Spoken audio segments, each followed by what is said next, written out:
ఇవాళ ఉదయాన్నే కర్నూల్లో హొసన్నా మందిరం తరఫున సేవ చేస్తూ ఉన్న ఫ్రెడ్ అన్న ఉదయాన్నే హాస్పిటల్లో ఎవరికో ఆరోగ్యం బాగాలేకపోతే ప్రార్థన చేయడానికి వెళుతుంటే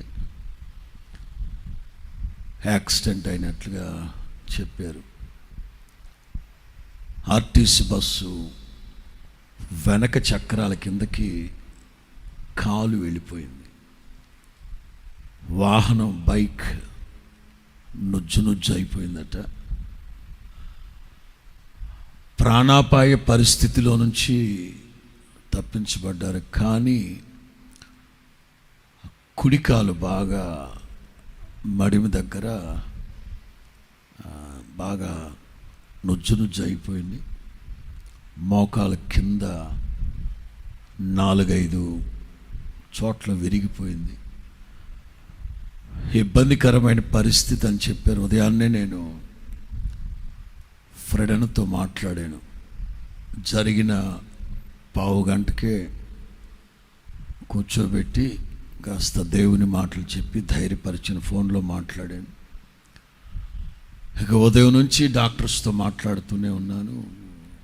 ప్రస్తుతం చిన్న సర్జరీ జరుగుతూ ఉంది. తెలియాలి కనుక ఆత్మీయులకి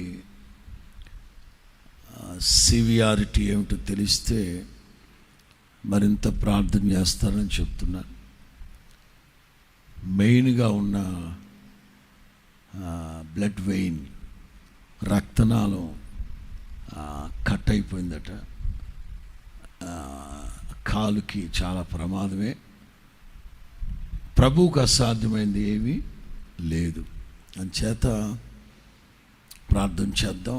రేపు ఆరాధన అయిపోగానే వెంటనే బయలుదేరి అందరం వెళుతున్నాం. నా నాయకులందరూ బయలుదేరి వెళతాం.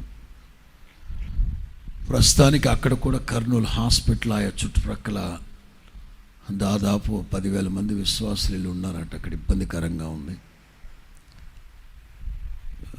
ప్రార్థన చేద్దాం. ఎవరు క్రియ చేయలేని రాత్రి ప్రభు కార్యం చేస్తారో